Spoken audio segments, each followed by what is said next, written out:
أعوذ بالله من الشيطان الرجيم. قل هذه سبيلي أدعو إلى الله على بصيرة أنا ومن اتبعني وسبحان الله وما أنا من المشركين.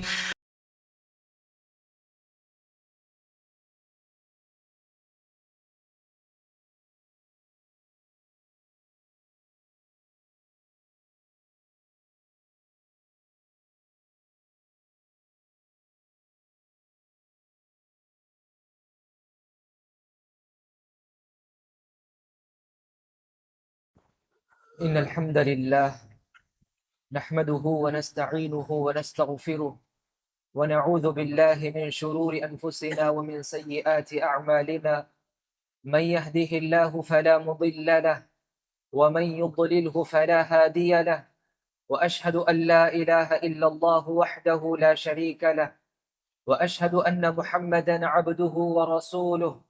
أما بعد، فأعوذ بالله من الشيطان الرجيم. يا أيها الذين آمنوا اتقوا الله حق تقاته ولا تموتن إلا وأنتم مسلمون. يا أيها الناس اتقوا ربكم الذي خلقكم من نفس واحدة وخلق منها زوجها وبث منهما رجالا كثيرا ونساء، واتقوا الله الذي تساءلون به والأرحام إن الله كان عليكم رقيبا. يا أيها الذين آمنوا اتقوا الله وقولوا قولا سديدا يصلح لكم أعمالكم ويغفر لكم ذنوبكم، ومن يطع الله ورسوله فقد فاز فوزا عظيما. أما بعد، فإن خير الحديث كتاب الله، وخير الهدي هدي محمد صلى الله عليه وسلم، وشر الأمور محدثاتها، وكل محدثة بدعة، وكل بدعة ضلالة، وكل ضلالة في النار. فأعوذ بالله من الشيطان الرجيم. لقد كان لكم في رسول الله أسوة حسنة لمن كان يرجو الله واليوم الآخر وذكر الله كثيرا. ہر قسم کی تعریف، بزرگی و کبریائی اس اللہ وحدہ لا شریک کے لیے لائق و زیبا ہے، جو ساری کائنات کا پروردگار اور پالنہار ہے۔ درود و سلام ہو سارے انبیاء پر، خصوصاً آخری نبی محمد صلی اللہ علیہ وسلم پر، جنہوں نے ہر خیر اور شر کی طرف میری اور آپ کی رہنمائی کی۔ حاضرین جمعہ، عزیز نوجوان دوستوں اور قابل احترام میری اسلامی ماؤں اور بہنوں، خطبہ مسنونہ کے بعد آپ کے سامنے سورۃ الاحزاب کی ایک آیت تلاوت کی گئی۔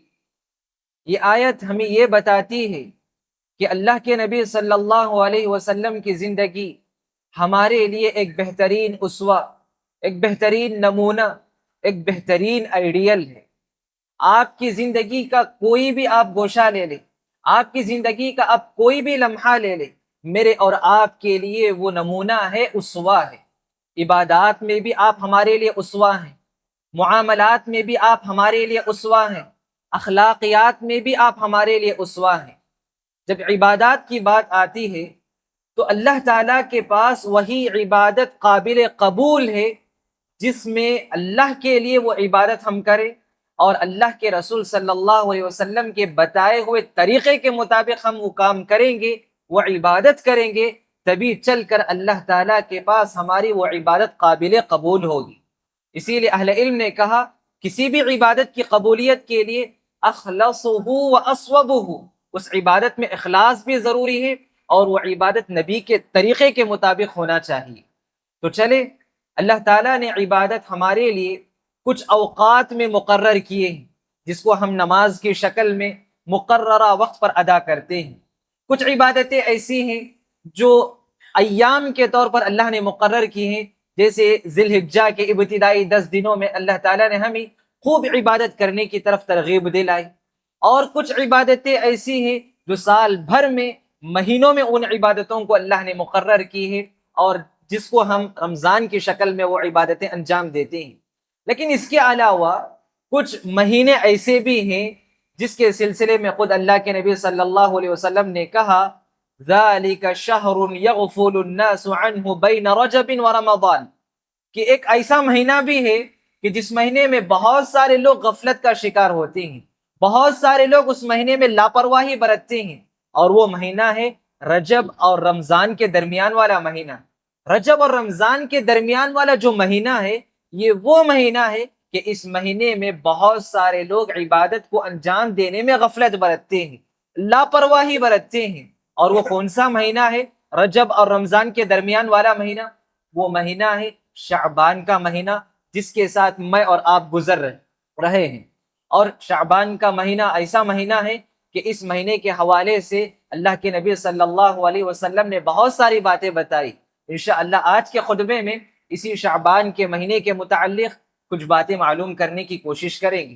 اور یہ بھی آپ جان لیں کہ رمضان اس شعبان کے مہینے کا 1/3 حصہ، 1/3 حصہ گزر چکا ہے، بس بقیہ ثلثان حصہ، بقیہ 2/3 حصہ ہمارے پاس باقی ہے۔ تو ہمیں کیا کرنا چاہیے اور کیا نہیں کرنا چاہیے انشاءاللہ معلوم کریں گے۔ محترم حضرات و خواتین، آج کے خطبے میں ہم 3 ایسی سنتوں کے بارے میں معلوم کریں گے جو لوگ شعبان کے مہینے میں ان 3 سنتوں سے غفلت برتتے ہیں، اور 3 بدعتوں کے بارے میں معلوم کریں گے جنہیں لوگ عموماً اکثر مسلمان سنت سمجھ کر اس بدعت کو انجام دیتے ہیں، اور 3 غلط فہمیوں کے بارے میں معلوم کریں گے، اور وہ 3 ایسی غلط فہمیاں ہیں جو لوگ اس شعبان کے مہینے میں خصوصاً 15ویں شعبان کی رات کو لے کر ان 3 غلط فہمیوں کو جوڑتے ہیں۔ تو چلے دوستوں معلوم کریں کہ ان 3 سنتوں میں سب سے پہلی سنت جو اللہ کے نبی صلی اللہ علیہ وسلم سے ثابت ہے، وہ یہ کہ اللہ کے نبی صلی اللہ علیہ وسلم شعبان کے مہینے میں رمضان کے علاوہ دیگر مہینوں کے مقابلے میں زیادہ سے زیادہ اللہ کے نبی نفل روزہ رکھا کرتے تھے۔ ام المؤمنین عائشہ رضی اللہ عنہا کہتی ہیں کان رسول اللہ صلی اللہ علیہ وسلم یصوم حتی نقول لا یفطر، اللہ کے نبی شعبان کے مہینے میں اتنا روزہ رکھتے کبھی ہم آپس میں کہنے لگتے کہ اب اللہ کے نبی روزہ چھوڑنے والے نہیں ہیں، یعنی اتنا مسلسل روزہ رکھتے تھے۔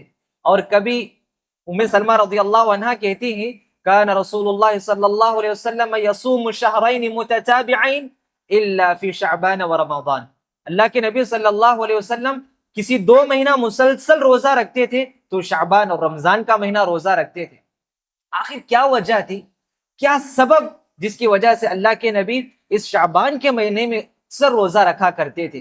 میرے اور آپ کے ذہن میں بھی سوال آ سکتا، رمضان کے مہینے میں روزہ رکھتے ہیں تو مطلب یہ کہ واجبی روزہ ہے، لیکن شعبان میں کیوں اللہ کے نبی اتنا زیادہ روزہ رکھتے تھے، اس قدر کیوں اہتمام کیا کرتے تھے؟ اسامہ بن زید رضی اللہ عنہ نے یہی سوال اللہ کے نبی سے کیا۔ اللہ کے نبی سے انہوں نے سوال کیا، اللہ کے نبی کیا بات ہے کہ آپ دیگر مہینوں کے مقابلے میں شعبان کے مہینے میں کیوں اتنا زیادہ روزہ رکھتے ہیں؟ ذرا غور سے سنیں اللہ کے نبی کا جواب۔ اللہ کے نبی نے کہا هو شہر ترفع فیہ الاعمال الى رب العالمین، کیونکہ شعبان کا یہ وہ مہینہ ہے کہ اس مہینے میں اللہ تعالیٰ کے پاس نامہ اعمال پیش کیا جاتا ہے، بندوں کے سارے رپورٹ اللہ کے پاس پیش کیے جاتے ہیں۔ 3 قسم کے رپورٹ ہیں میرے اور آپ کے اعمال کے۔ ایک ہے ڈیلی رپورٹ، وہ اللہ تعالیٰ کے پاس فرشتے صبح میں اور عصر کے وقت میں، فجر کے وقت اور عصر کے وقت ڈیلی رپورٹ اللہ کے پاس پیش کرتے ہیں فرشتے۔ اور دوسرا ہے ویکلی رپورٹ، ہفتہ واری رپورٹ ہے، جس کو فرشتے پیر اور جمعرات کو لے کر اللہ کے پاس پہنچتے ہیں۔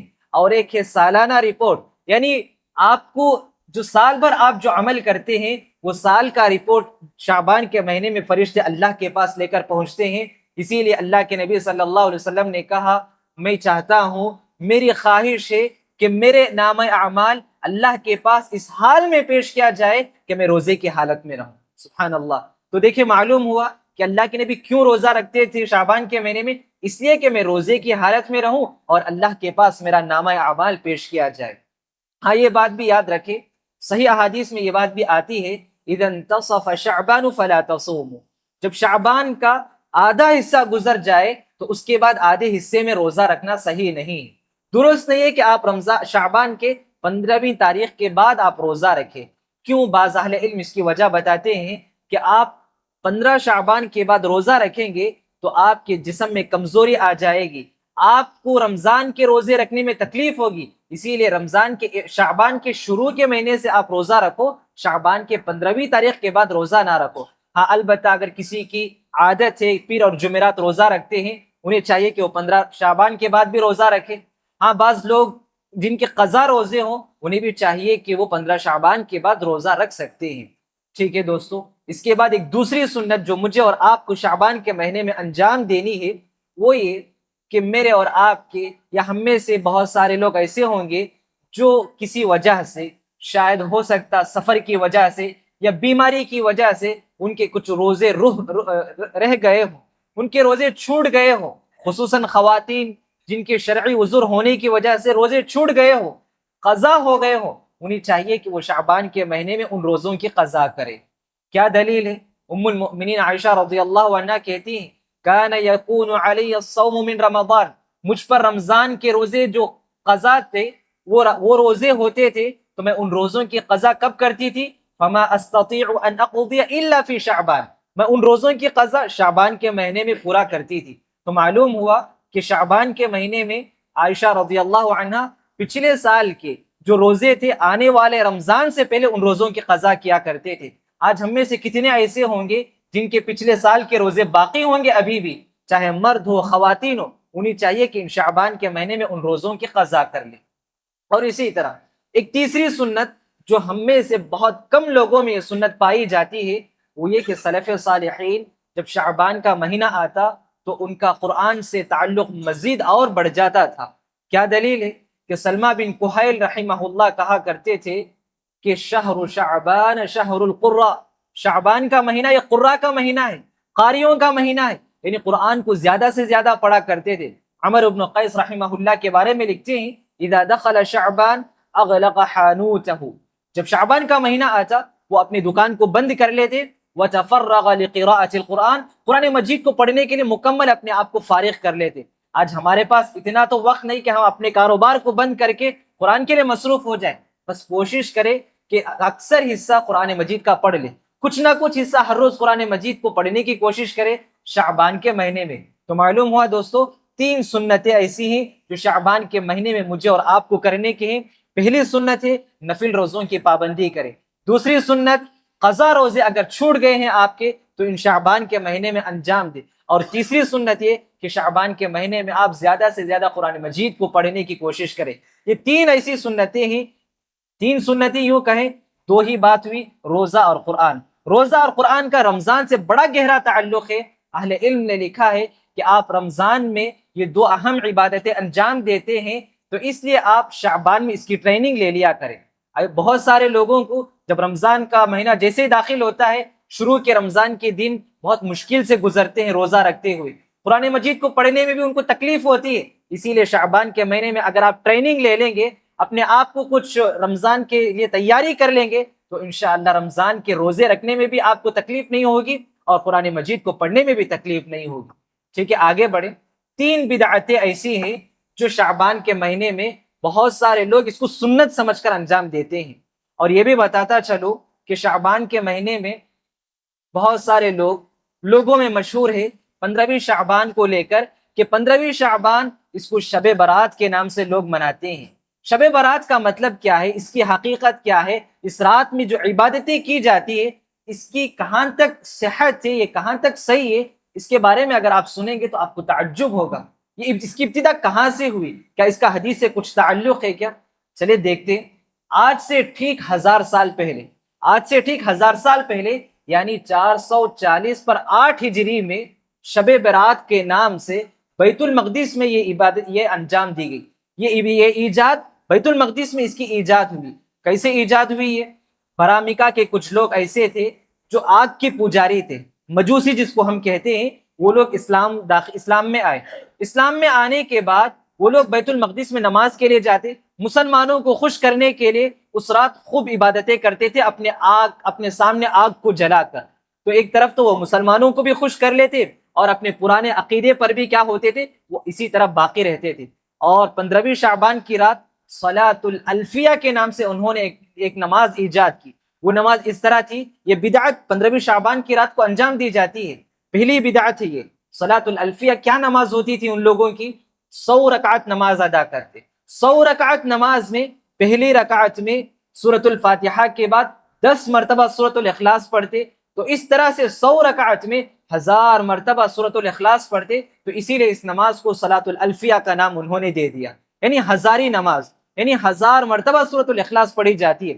پھر اس کے بعد انہوں نے کہا کہ اگر کوئی یہ نماز پڑھے گا اس کی حاجت پوری ہو جائے گی، اس کی جو بھی ضرورتیں پوری ہو جائے گی. دوسری وجہ انہوں نے بتائی، اگر کوئی شخص بدبخت اگر لوح محفوظ میں لکھا گیا ہے تو اس کا نام بدبخت سے مٹا کر نیک بخت لکھ دیا جاتا ہے. اور اس کے بعد انہوں نے یہ بھی کہا اگر کوئی یہ نماز پڑھے گا تو اگلے 1 سال کے گناہ بھی اس کے نہیں لکھے جاتے. نعوذ باللہ. تو اس طرح سے یہ بدعت انجام دی گئی اس 1000 سال پہلے، لیکن اس کا حدیث سے کوئی تعلق نہیں ہے. اور اسی طرح سے ایک دوسری بدعت 15ویں شعبان کی رات لوگوں میں ایجاد کی گئی، وہ یہ کہ قبرستان کی زیارت کرتے ہیں بہت سارے لوگ. قبرستان کو منور کر دیا جاتا ہے، قبرستان کو لائٹنگ لگا دیا جاتا ہے وہاں پر، اور اجتماعی شکل میں سارے لوگ قبرستان کو جاتے ہیں. حالانکہ احادیث میں اس کا کوئی تعلق نہیں کہ اللہ کے نبی صلی اللہ علیہ وسلم نے نہ صحابہ نے 15ویں شعبان کو قبرستان کو جایا. اکثر اللہ کے نبی قبرستان جاتے تھے، لیکن یہ 15ویں شعبان کو خاص کر جانا یہ بدعت ہے، اس کا سنت سے کوئی تعلق نہیں ہے. اور اسی طرح سے ایک تیسری بدعت جو اس 15ویں شعبان کے حوالے سے لوگوں میں مشہور ہے، وہ یہ کہ وہ رات بیدار ہو کر محفلیں قائم کرتے ہیں، پھر پروگرامز کرتے ہیں، اور شب قدر سے زیادہ شب برات کو وہ مناتے ہیں، اور دوسرے دن صبح میں وہ لوگ روزہ رکھتے ہیں. جبکہ اللہ کے نبی صلی اللہ علیہ وسلم سے 15ویں شعبان کو خاص طور پر روزہ رکھنا اللہ کے نبی سے ثابت نہیں ہے. اللہ کے نبی سے یہ ثابت نہیں کہ آپ نے صرف 15ویں شعبان کو روزہ رکھا ہو. آپ دیکھیں ان لوگوں کی زندگی میں جو صرف 15ویں شعبان کو روزہ رکھتے ہیں نا، ان کی زندگی میں آپ دیکھیں وہ لوگ رمضان کا روزہ نہیں رکھیں گے، لیکن رمضان کے جو واجبی روزے ہیں ان کی اتنی اہمیت نہیں جتنی اہمیت ان کے نزدیک شب برات کے روزے کی اہمیت ہوتی ہے. اور ان کے روزے کتنے قضا ہوں گے ان کو وہ سب فکر نہیں. ان کی صرف شب برات کو وہ روزہ رکھ لے تو وہ سمجھ جاتے کہ سال میں 2-3 روزہ رکھ لیے، سال میں 2-3 رات جاگ لیے، بس یہی عبادت ہے. ان کا یہ نظریہ ہے. تو یہ 3 عبادتیں شب برات کی مناسبت سے لوگ انجام دیتے ہیں اور سنت سمجھ کر اس کو انجام دیتے ہیں، حالانکہ اس کا سنت سے کچھ بھی تعلق نہیں ہے. پہلی بدعت، لوگ اس رات بیدار ہو کر نمازیں پڑھتے ہیں، یہ بھی سنت سے ثابت نہیں. اور اس رات کو لوگ قبرستان جاتے ہیں، یہ بھی سنت سے ثابت نہیں. اور 15ویں شعبان کو لوگ روزہ رکھتے ہیں، یہ بھی سنت سے ثابت نہیں ہے. اگر آپ قبرستان جانا چاہتے ہیں، عام دنوں میں آپ قبرستان جائیں. قبرستان آپ کو تفریح کی جگہ نہیں ہے، قبرستان عبرت حاصل کرنے کی جگہ ہے. اور روزہ، اللہ کے نبی شعبان کے پورے مہینے میں روزہ رکھتے تھے، لیکن آپ صرف 15ویں شعبان کو روزہ رکھ کر عبادت آپ مکمل کر لیے سمجھتے ہیں، حالانکہ یہ عبادت نہیں. اور اسی طرح سے دوستو 3 غلط فہمیاں ہیں لوگوں میں شعبان کے متعلق. شعبان کے مہینے میں خصوصاً 15ویں شعبان سے متعلق لوگوں کی 3 غلط فہمیاں ہیں جو صحیح احادیث کو لے کر 15ویں شعبان کے ساتھ جوڑتے ہیں. پہلی غلط فہمی یہ ہے کہ لوگ سمجھتے ہیں کہ 15ویں شعبان کی رات یہ فیصلے کی رات ہے، یعنی 15ویں شعبان کی رات کو اللہ تعالیٰ کیا کرتے ہیں، سارے لوگوں کے فیصلے لکھتے ہیں، لوگوں کے فائدے، لوگوں کے لیے نقصانات، لوگوں کی روزی، سب کچھ اللہ تعالیٰ اسی 15ویں شعبان کی رات کو لکھتے ہیں. دلیل کے طور پر سورۃ الدخان کی 3 آیت دیتے ہیں، انا انزلناہ فی لیلۃ مبارکہ، پھر اس کے بعد فیہا یفرق کل امر حکیم، کہ اس رات سارے فیصلے، سارے محکم فیصلے اللہ تعالیٰ لکھتے ہیں. لیکن آپ دیکھیں کہ فیصلے کی رات کون سی رات ہے؟ اللہ نے قرآن کو کس رات نازل کیا؟ شب برات کی رات کو اللہ نے قرآن کو نازل کیا، شب قدر کی رات کو اللہ نے قرآن کو نازل کیا. قرآن میں خود اللہ نے کہا شہر رمضان الذی انزل فیہ القرآن، رمضان کے مہینے میں اللہ نے قرآن کو نازل کیا. لیکن آیت کا غلط مفہوم نکالتے ہیں لوگ کہ 15ویں شعبان کی رات یہ فیصلے کی رات ہے. یہ فیصلے کی رات یہ رات نہیں، بلکہ شب قدر کی رات یہ فیصلے کی رات ہے. اللہ تعالیٰ سارے بندوں کے فیصلے شب قدر کو اللہ تعالیٰ لکھتے ہیں. پہلی غلط فہمی ہے لوگوں میں. دوسری غلط فہمی یہ ہے کہ بعض لوگ سمجھتے ہیں، یہ امام البانی نے اس حدیث کو سلسلۃ الصحیحہ میں ذکر کیا، یطلع اللہ تبارک و تعالی لیلۃ النصف من شعبان، اللہ تعالیٰ 15ویں شعبان کی رات بندوں کا جائزہ لیتے ہیں اور سارے لوگوں کو معاف کرتے ہیں سوائے 2 قسم کے لوگوں کو. ایک مشرک کافر کو اللہ تعالیٰ معاف نہیں کرتے، اور دوسرا کینہ پرور لوگوں کو، جس کے دل میں اپنے مسلمان بھائی کے سلسلے میں بغض ہو، حسد ہو، کینہ ہو، نفرت ہو، اس کو بھی اللہ تعالیٰ معاف نہیں کرتے، یہاں تک کہ وہ اپنے دل کو پاک کر لے۔ تو بعض لوگ اس صحیح حدیث کو لے کر یہ استدلال کرتے ہیں یہ تو مغفرت والی رات ہے، یہ تو اللہ تعالیٰ ہم لوگوں کے گناہوں کو معاف کرتے، تو اس لیے ہم عبادت کرتے ہیں۔ حالانکہ ہر رات مغفرت کی رات ہے، آج کی رات بھی مغفرت کی رات ہے، کل کی رات بھی مغفرت کی رات ہے، ہر رات مغفرت کی رات ہے۔ کیا دلیل؟ اللہ کے نبی صلی اللہ علیہ وسلم نے خود کہا کہ اللہ تعالیٰ ہر روز آسمان دنیا پر آتے ہیں اور آ کر یہ پوچھتے ہیں من یستغفرنی فاغفر لہ، کون ہے جو مجھ سے مغفرت طلب کرے، میں اس کے گناہوں کو معاف کرتا ہوں۔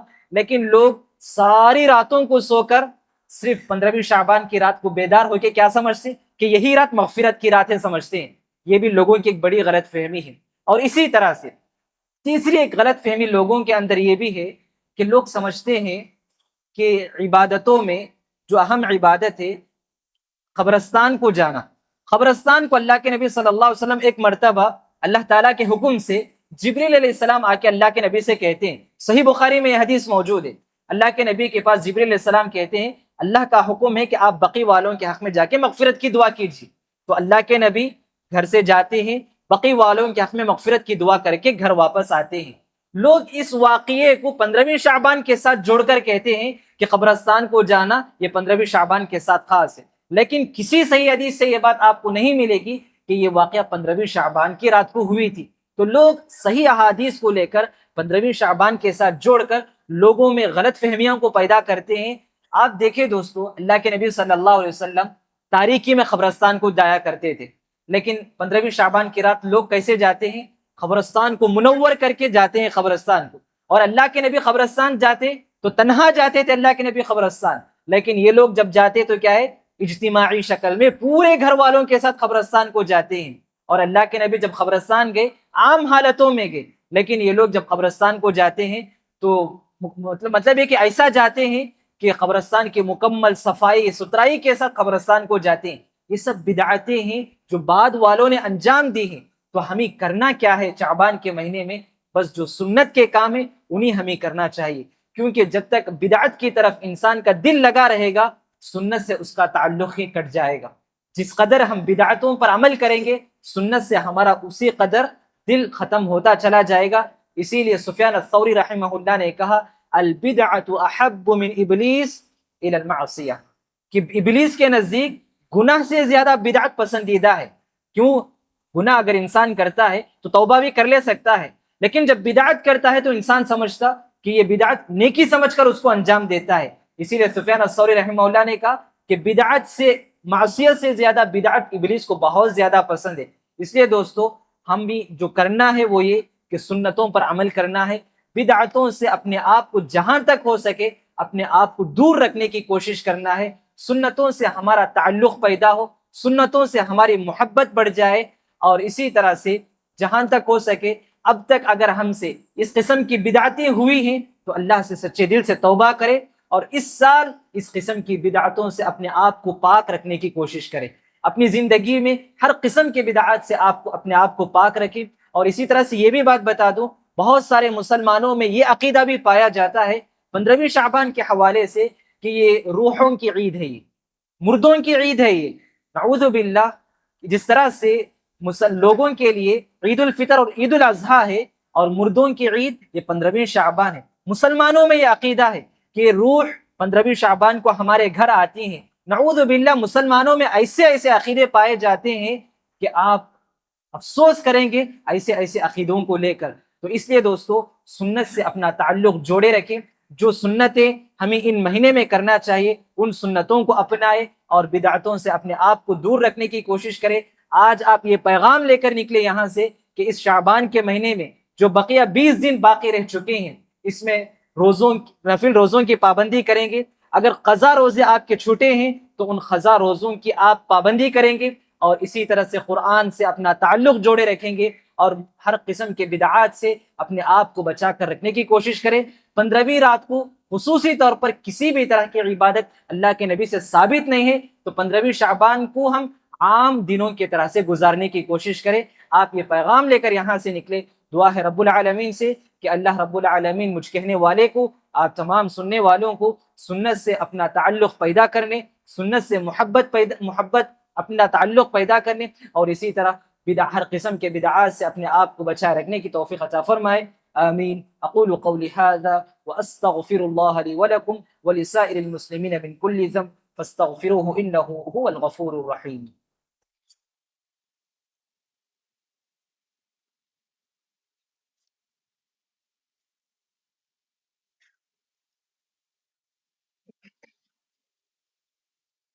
ان الحمد لله نحمده ونستعينه ونستغفره ونعوذ بالله من شرور أنفسنا ومن سيئات أعمالنا. من يهده الله فلا مضل له ومن يضلله فلا هادي له، وأشهد أن لا إله إلا الله وحده لا شريك له، وأشهد أن محمدا عبده ورسوله. أما بعد فأعوذ بالله من الشيطان الرجيم. إن الله وملائكته يصلون على النبي يا أيها الذين آمنوا صلوا عليه وسلموا تسليما. اللهم صل على محمد وعلى آل محمد كما صليت على إبراهيم وعلى آل إبراهيم إنك حميد مجيد. اللهم بارك على محمد وعلى آل محمد كما باركت على إبراهيم وعلى آل إبراهيم إنك حميد مجيد. اللهم ربنا آتنا في الدنيا حسنة وفي الآخرة حسنة وقنا عذاب النار. ربنا لا تزغ قلوبنا بعد إذ هديتنا وهب لنا من لدنك رحمة إنك أنت الوهاب. اللهم يا مقلب القلوب ثبت قلوبنا على دينك، ويا مصرف القلوب والأبصار صرف قلوبنا على طاعتك. اللهم آت أنفسنا تقواها وزكها أنت خير من زكاها أنت وليها ومولاها. اللهم إنا نسألك الهدى والتقى والعفاف والغنى. اللهم إنا نسألك فعل الخيرات وترك المنكرات وحب المساكين. اللهم إنا نسألك الهدى والتقى والعفاف والغنى. اللهم إنا نعوذ بك من الفتن ما ظهر منها وما بطن. آمين. عباد الله، إن الله يأمر بالعدل والإحسان وإيتاء ذي القربى وينهى عن الفحشاء والمنكر والبغي يعظكم لعلكم تذكرون. اذكروا الله الجليل يذكركم وادعوه يستجب لكم ولذكر الله تعالى أعلى وأولى وأجل وأتم وأكبر.